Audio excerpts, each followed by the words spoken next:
Deuses iorubás na Terra, na África e no Novo Mundo. Parte 8, por Vânia Afefegali. Livro de Pierre Fatumbi Verger. Tema de hoje: Entrada no Igbo-Iku. Os futuros Elegum vão para o local de sua iniciação alguns dias antes do início da cerimônia.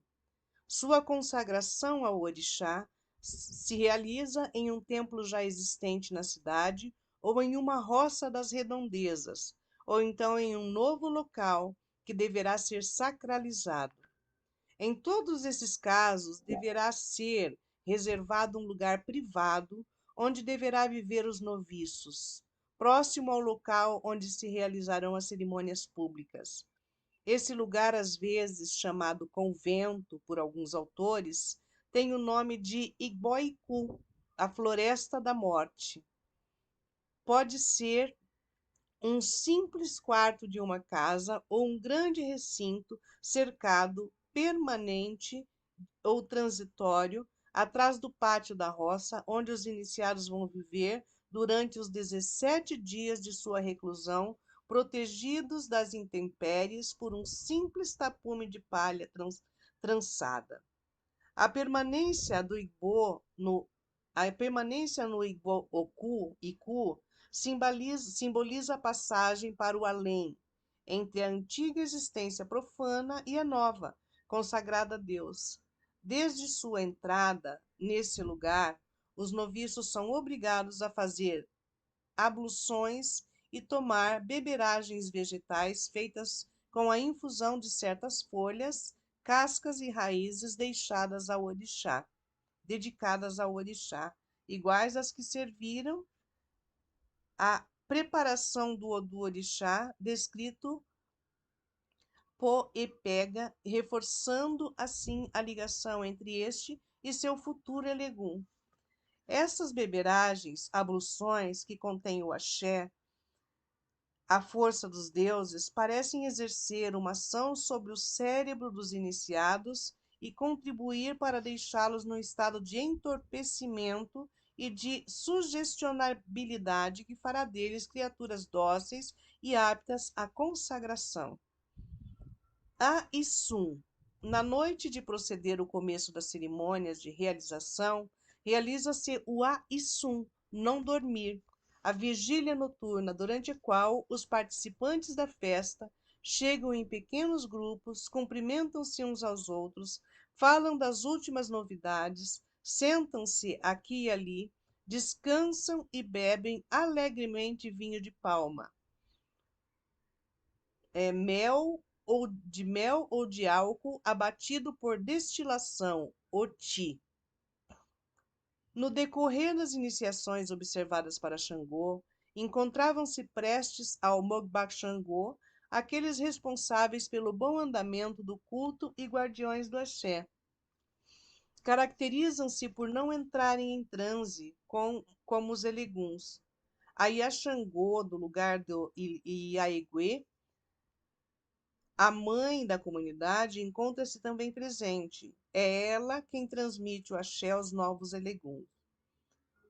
Uma das iniciações observadas foi realizada num local ainda não consagrado.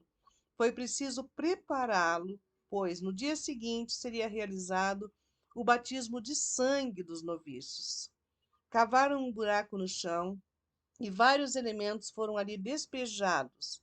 A infusão de plantas, de que já é famosa, de que já falamos, o sangue e as cabeças de um galo e de um pombo sacrificado sobre o buraco foram acrescentados elementos calmantes: limo da costa, ori, azeite de dendê, epopupá, o líquido que escorre da casca esmagada de um caracol, igbim, e ainda 4 espécies de pós pretos obtidos pela calcinação de vários elementos. E, por fim, nozes de cola de 2 espécies chamadas obi-orobô, e o buraco foi tapado, devidamente marcado com alguns búzios e coberto com uma esteira. Nesse lugar, exatamente, será colocado no dia seguinte um pilão, odô, emborcado, que servirá de assento aos noviços para seu batismo de sangue. Orixicé.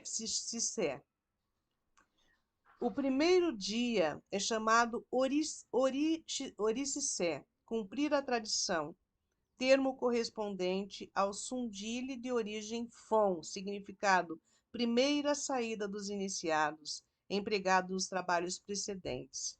Nesse dia realizam-se duas cerimônias, Anlodó e Afégeué. Anlodó, cedo pela manhã, realiza-se o que se chama Anlodó, vamos ao riacho. Quando os noviços homens e mulheres saem do Ibaicu, eles caminham um atrás do outro no estado de entorpecimento do qual falamos anteriormente. Um grande pano branco, alá, é mantido sobre suas cabeças. Estão todos vestidos de panos esfarrapados e entram no recinto consagrados a Xangô, onde cada um deles recebe uma jarra contendo infusões de folhas dedicadas ao orixá. Quando saem dali, e a Xangô e alguns dos iniciados, algumas iniciadas antigas, colocam sobre a cabeça dos futuros eleguns uma rodilha de fibras usadas na África como esponjas vegetais. Em cada uma dessas rodilhas foram presos uma fileira de búzios e um pintainho de alguns dias, amarrado pelos pés. As jarras são colocadas por cima e a Xangô e suas ajudantes que colocam. Elas têm o cuidado de colocá-las 3 vezes seguidas antes de deixá-las ali. A fila de noviços forma-se de novo e dirige-se acompanhada pelas mulheres encarregadas da iniciação e por um conjunto formado de atabaques, batá, ou de cabeças, eguê.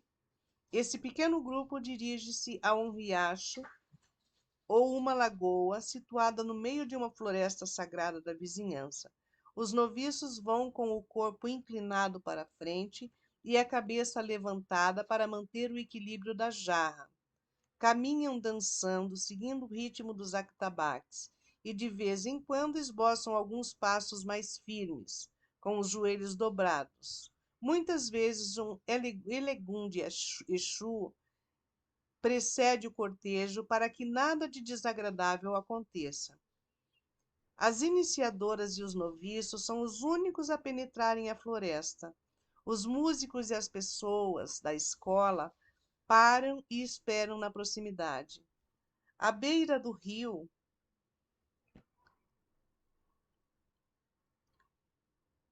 ou da lagoa, fora construída uma pequena cabana de folhas de palmeira. No centro fora cavado um buraco e coberto com alguns galhos, formando uma grade. A terra retirada da escavação fora deixada ao lado, em forma de montículo. Cada noviço deve ficar de pé, um após o outro, em cima da grade improvisada sobre o buraco, e a jarra é colocada em cima do montículo. O iniciado é então despido e seus trapos são jogados no fundo do buraco. Seu corpo é lavado com água contida na jarra e esfregado com a rotilha, os búzios e o pintainho, que, não resistindo a esse tratamento, não demora a morrer. Tudo isso é depois jogado no buraco.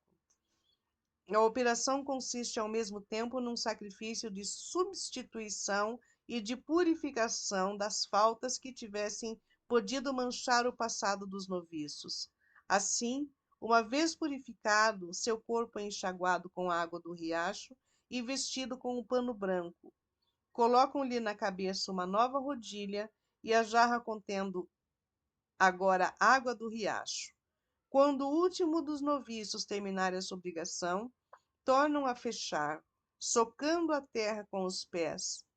O abandono das roupas velhas, substituídas pelos novos panos brancos, é um símbolo da rejeição do passado e da passagem para uma vida nova dedicada ao orixá. Ifé-de-Aué. Durante o tempo em que os noviços foram realizar essa cerimônia de purificação, Mogbá Xangô e seus auxiliares foram ao local consagrado na véspera, prepará-lo para a realização do batismo de seus neófitos, Ifé-de-Aué. lavamos com sangue. Algumas folhas são colocadas embaixo das esteiras postas no chão na noite anterior e um pilão é emborcado em cima. Um muro de panos é mantido pelos auxiliares ao redor do local consagrado, para proteger os olhares indiscretos à parte da cerimônia a ser realizada. Os noviços são levados um após o outro para esse recinto. Estão em estado de entorpecimento mental, a que já nos referimos. Cada um deles é amparado e guiado pelas iniciadoras até o pilão emborcado, onde é sentado e levantado 2 vezes para só permanecer na terceira. A seus pés são colocados sobre uma bandeira de madeira, um edunhará, machadinha de pedra ou pedra de raio, suporte do axé de Xangô, um facão e um xere, chocalho feito com uma cabaça alongada. Os cabelos dos iniciados são raspados e recolhidos em um pano branco, colocado em seu colo. São feitas incisões no alto do seu crânio, onde será colocado depois um Oxu, do qual falaremos mais adiante. Para cada noviço são sacrificados primeiros animais: galos, pombos, tartarugas, galinha d'Angola e caracóis. O sangue é derramado ao mesmo tempo sobre a cabeça do iniciado e sobre a machadinha de pedra, estabelecendo a ligação entre o futuro Elegum e Xangô. Os corpos dos animais decapitados são apresentados ao noviço, que chupa um pouco do sangue. Pode acontecer que ele aperte em seus dentes o pescoço do galo com tal força que arranque um pedaço e mastiga lentamente por alguns momentos. Marca-se a cabeça do noviço, bem como o peito, as costas, marca-se a cabeça do noviço, bem como o peito, as costas, os ombros, as mãos e os pés com o sangue dos animais sacrificados. O ponto culminante da cerimônia de batismo de sangue é aquele em que o carneiro é sacrificado. Antes de imolar o animal, é costume dar-se-lhe para comer algumas folhas verdes de cajazeira, mas antes as folhas são mostradas 3 vezes ao carneiro e tocadas levemente na cabeça do noviço. Da terceira vez, elas lhe são mostradas mais demoradamente, e em geral o animal começa a devorá-las. Se o carneiro não as comer, ele é poupado e deverá ser substituído por outro. Logo que ele começa a mastigar as folhas, a pedra de raio é introduzida à força em sua goela e seu focinho é amarrado fortemente. O carneiro é então degolado e o seu sangue é aparado em uma cabaça e derramado um pouco no ojubô e outro na cabeça do noviço, escorrendo por todo o corpo. Em seguida, com as penas das aves sacrificadas, cobre-se a cabeça, o rosto e os diversos pontos do seu corpo que foram marcados com sangue. O espetáculo é impressionante e lembra um pouco o que se sabe a respeito dos mistérios de Cibele, onde o iniciado, deitado em uma cova, recebia sobre seu corpo o sangue de um touro ou um carneiro. A cabeça do animal é separada do corpo, acima do noviço prostrado sob o pilão. Acontece então que Xangô manifesta sua aceitação aos sacrifícios e a consagração do novo Elegum, apossando-se dele, montando Gum nele. O Elegum pega a cabeça do carneiro com as 2 mãos, aproxima-se de seu rosto e aperta entre os dentes uma das artérias carótidas, para entregar-se em seguida a uma dança alucinante ao som das palmas e dos cantos dos presentes. A cabeça do carneiro, estreitamente ligada à do Elegum, balança ao ritmo da dança e parece às vezes mais viva que o rosto estupefato do noviço. Uma espécie de comunhão parece estabelecer-se entre eles, símbolo vivo do sacrifício de substituição que acaba de ser consumado. Alguns momentos depois, o noviço senta-se no pilão, de novo, descerra os dentes e solta a cabeça do animal sacrificado. Move-se ainda por uns instantes, fazendo girar o seu tronco e inclinando-se para frente e para trás. O êxtase atinge seu paroxismo e é logo seguido de um desfalecimento. O iniciado cai no chão, debatendo-se, e é logo levado para o Igboeku. A relação do noviço no batismo de sangue pode-se ser mais calma à sua volta a Igboiku, feita com mais serenidade. Ele ou ela torna-se um ótimo titum, uma criancinha. Ele ou ela é guiado por suas iniciadoras que, com solicitude, amparam seus passos ainda hesitantes. O iniciado continuará nesse, então, o motitum, durante os 17 dias de seu internato no Igboiku. O grupo dos Omotitum encontra-se reunido dentro desse recinto. Deverão realizar regularmente suas abluções e tomar infusões vegetais. Passarão seus dias deitados em esteiras cobertos de panos brancos. Um Oxu é preso em sua cabeça exatamente no lugar onde foram feitas as incisões do dia do batismo de sangue.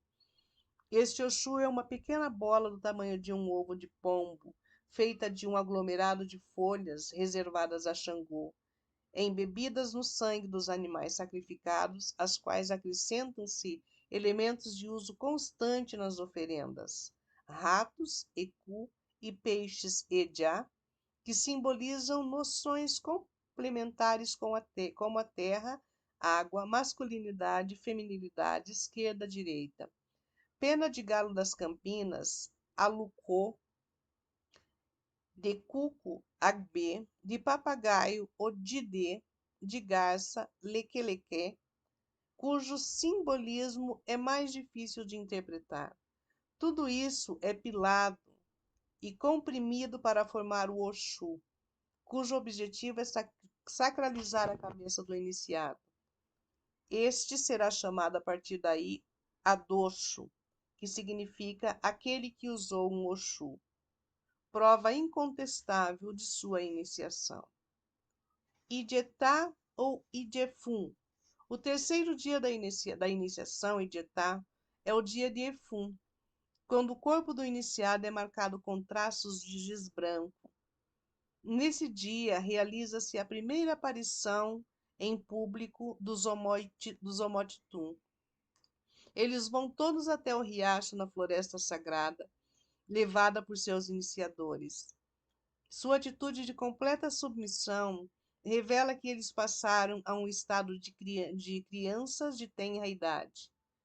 Andam guiados, quase que colocados atrás dos iniciados, enrolados no mesmo pano branco, como criancinhas nas costas da mãe. Voltam para o Igboiku, logo saindo novamente com a cabeça e o corpo enfeitados, com riscos e pontos brancos traçados com giz, efum, sinal de respeito por Obatalá, criador dos seres humanos. Os Omotitum dão 3 voltas pela praça, com passos incertos, e são levados de novo ao local de seu isolamento. Idjedje.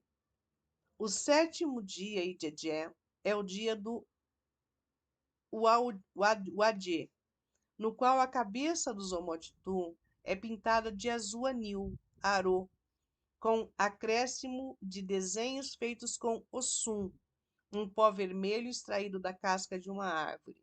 O terceiro e o 7º dia caem no dia da semana iorubá dedicado a Ifá. Ije Tadogun. No 10º dia, Ije Tadogun, 5º dia dedicado a Xangô, desde o começo da iniciação, chega finalmente o momento em que o Omotitum torna-se um Elegum e passará a usar um novo nome.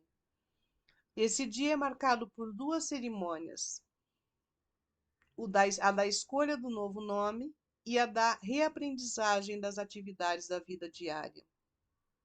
Procura do Odu. De manhã cedinho, cada um dos Omotitum é levado separadamente ao local, casa grande, a esse Deus, consagrado a esse Deus. O iniciado é sentado sobre um pano branco, de costas para o Odil Xangô, e entre suas pernas estiradas coloca-se um Edunhará, o mesmo que serviu para sua consagração.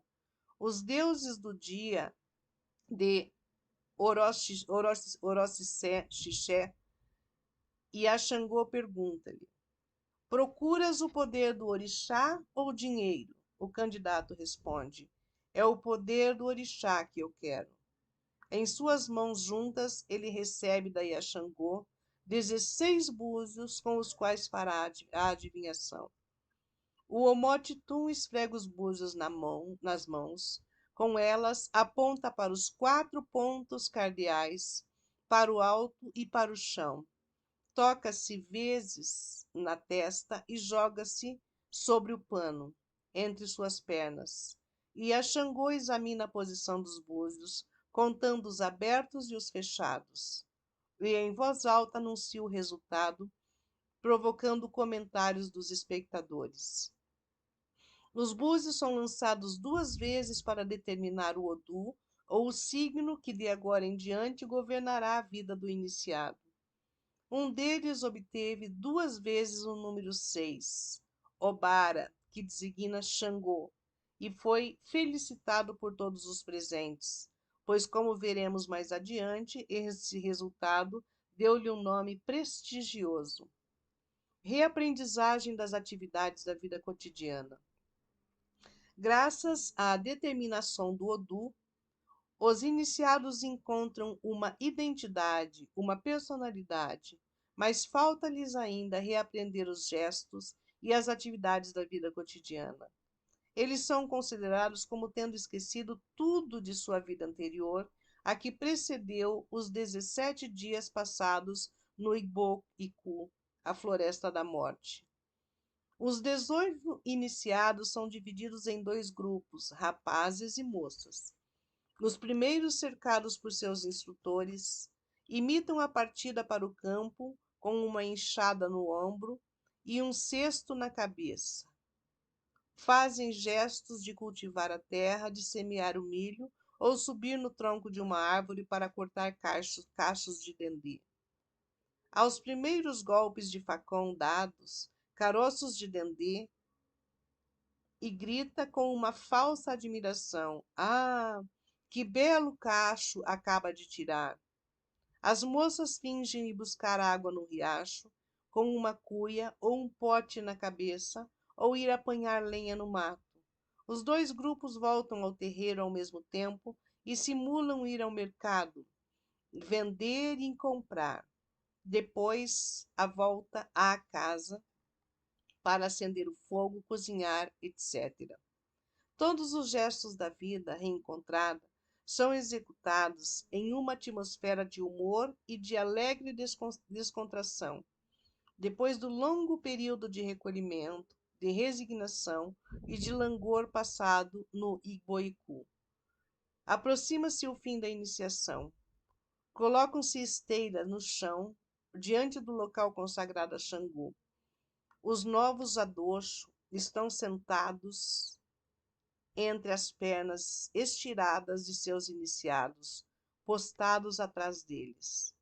Aí a Xangô pronuncia um longo discurso, meio sério e engraçado, e faz uma série de recomendações, associando o gesto à palavra.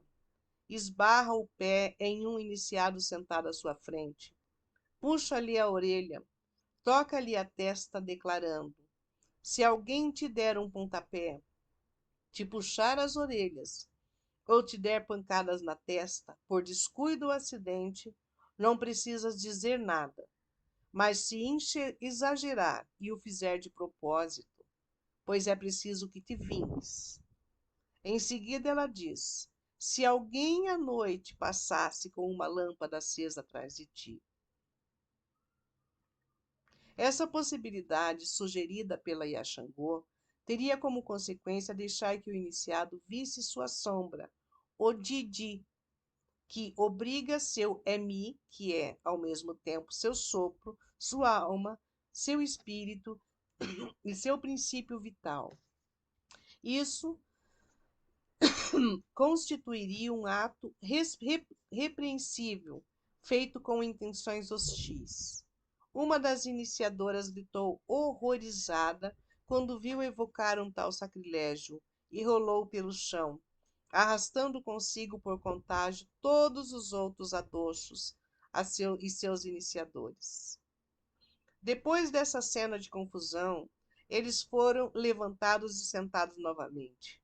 Todos eles, inclusive os iniciadores, tinham o ar entorpecido que acompanha os transes de possessão. Passada essa grande comoção, realizaram-se casamentos simulados. Meninos e meninas foram escolhidos entre os assistentes para desempenhar o papel de marido ou de mulher do adocho.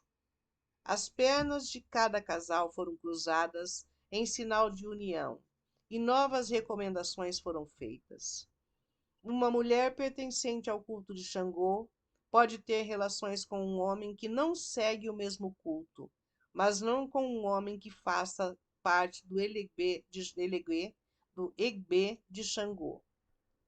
E a iniciadora enumerou, assim, uma série de obrigações e de proibições que decorriam de sua admissão ao culto dos deuses. Em seguida, ela ensina os recém-casados a cuidarem um do outro, oferecendo-se mutuamente de comer. A Yaxangô comunica depois a cada um dos novos Elegum o nome que usaria a partir daquele momento. O Axara, por 2 vezes o sinal de Obará, recebeu o nome de Obadimedi, ou seja, o rei torna-se 2. Ele é duplo, ele é rei de dia, ele é rei de noite. Este nome glorioso foi recebido com aplausos dos presentes. A partir daquele momento, pronunciar o antigo nome dos iniciados tornar-se-ia um ato sacrílego, que consistiria em chamar um vivo pelo nome de um morto, e assim implicitamente desejar-lhe a morte. Para terminar a descrição das cerimônias de iniciação na África, chamamos a atenção para as cerimônias de ressurreição dos futuros sacerdotes do Vudum Fon Sapatá Ainão, correspondente a Chaponã Obaluaê dos Iorubás. Embora observada em Abomey, em pleno território Fon, no ex-Daomé, essa cerimônia permanece ligada ao grupo de pessoas que falam o Iorubá, pois os futuros sapatás usam, durante todo o período de iniciação, o nome de Anagonu, os Nagôs, e a língua por eles falada durante todo o período de sua reclusão é o Iorubá arcaico, ainda falado pelos Anã, também chamado Ifé, estabelecidos na região de Atacamé, no Togo. Essa cerimônia, da qual já publicamos as fotografias em outras obras, marca a ruptura do noviço com seu passado, através de morte simbólica, e seu nascimento para uma nova vida consagrada a Sapatá. 1 ou 2 semanas durante uma procissão de danças e cantos diante do templo de Sapata, os futuros sapatás caíram no chão com o corpo retesado, como em estado de catalepsia, morto, como se diz pelo Vudum Sapatá. Os corpos logo cobertos com panos e levados para o interior do templo. As cerimônias de ressurreição realizavam-se no próprio local onde os noviços caíram. Um público numeroso estava reunido e os tocadores de atabaque estavam instalados no centro do terreiro, sob uma árvore frondosa. Aproximadamente às 4 horas da tarde, o Sapatonã, Tanã, o grande sacerdote de Sapata, e 3 designatários do templo vieram desenhar no chão um grande retângulo, derramando sucessivamente cada um deles rastros amarelo de farinha de milho misturada com azeite de dendê, VV, branco de farinha de milho, preto de pó de carvão vegetal, e, por fim, milho e feijão misturados, uma esteira de manchas negras, vermelhas e brancas, foi trazida e estendida acima dos sacerdotes que realizavam o sacrifício de substituição, oferecendo galos à terra para que ela concordasse em devolver a vida àqueles pelos quais se realizava a cerimônia. Depois de ter sido levantada e colocada 7 vezes no chão, a esteira foi estendida no centro do espaço delimitado pelos traços coloridos. As jarras contendo infusão de folhas foram trazidas. Os cadáveres também foram trazidos para fora do templo, um a um, enrolados em um pano de cor verde e costurado como uma mortalha. O corpo foi deitado sobre a esteira, abundantemente borrifado com o líquido das jarras, e a mortalha foi, enfim, descosturada. Uma grande folha foi colocada sobre o rosto do noviço. O corpo apareceu deitado do lado esquerdo, com a pele esverdeada pela tintura do pano desbotado. Alguns vermes mexiam-se sobre o corpo, mas alguns descrentes afirmavam que eram provenientes de galos mortos que teriam feito companhia ao cadáver em sua mortalha. Mulheres ajoelhadas massageavam e lavavam o corpo com o líquido contido nas jarras. Sapatonon afastou-se alguns passos e chamou 7 vezes o morto pelo seu novo nome. Quando se ouviu o último apelo, o corpo começou a tremer e a agitar-se, ressuscitando diante da assistência que aplaudia e manifestava sua alegria pela vida vinda ao mundo de um novo Anagonu. A iniciação no mundo novo, no novo mundo. No Novo Mundo, como na África, todas as pessoas que procuram a proteção dos orixás não entram obrigatoriamente em transe de possessão da mesma maneira que nem todos os católicos ou protestantes tornam-se padres ou pastores. O transe de possessão é uma forma de comunhão entre o crente e o seu Deus, não sendo dada a todo mundo a faculdade de experimentá-la. Os que são chamados a tornar-se filhos ou filhas de santo devem passar por um período denominado impropriamente iniciação. Dizemos impropriamente, pois não lhes são revelados segredos. Fazem-lhes reencontrar um certo comportamento, aquele atribuído a seu Deus. A iniciação não se faz no plano do conhecimento intelectual, consciente e aprendido, mas em nível mais escondido, que vem da hereditariedade adormecida do inconsciente do informulado. Todos os seres humanos possuem em potencial numerosas tendências e faculdades que ficam em estado de vigília. As experiências vividas por um indivíduo, o exemplo dos mais velhos, os princípios inculcados pela educação, a censura do meio social, fazem com que apenas algumas dessas tendências e faculdades possam expandir-se, resultando daí a criação de uma personalidade aparente, diferente daquela que ele poderia ter tido se o acaso o tivesse colocado num meio onde os valores morais e os princípios admitidos tivessem sido diferentes. A iniciação consiste em suscitar, ou melhor, em ressuscitar no noviço, em certas circunstâncias, aspectos dessa personalidade escondida, aqueles correspondentes à personalidade do ancestral divinizado, presente nele em estado latente, mesmo sendo só em razão dos genes herdados, inibidos e alienados pelas circunstâncias da existência levada por ele até essa data. A menos que se trate de um arquétipo de comportamento reprimido até essa data. A menos que se trate de um arquétipo de comportamento reprimido até então, como possa se exprimir num transe de libertação. Durante o período de iniciação, é mergulhado num estado de entorpecimento e de dócil sugestibilidade, causada em parte por abluções e beberagens de infusões preparadas com certas folhas. Sua memória parece momentaneamente levada das lembranças de sua vida anterior. Nesse estado de vacuidade e de disponibilidade e identidade, e o comportamento do orixá podem se instalar livremente, sem obstáculos, e tornar-se-lhe familiar. Mais tarde, como veremos um pouco adiante, depois de realizada a iniciação, a pessoa reencontrará sua antiga personalidade e esquecerá, no estado normal, tudo o que se passou durante o período de iniciação, continuando, porém, sensibilizada no seu inconsciente aos ritmos dos atabaques particulares ao seu orixá. Estes agirão como os estímulos de um reflexo, condicionados tenderão a fazer-lhes cair em transe, sucumbindo ao apelo de seu Deus. Em outros termos, tais apelos incitam-na a exteriorizar um arquétipo de comportamento conforme as suas aparições reprimidas. No primeiro estágio de suas relações com a seita, o futuro iniciado é chamado de Abian. É necessário que passe ainda pela prova de ter recebido o apelo de um orixá e de ter o afã de cair em transe. Bolar é o termo.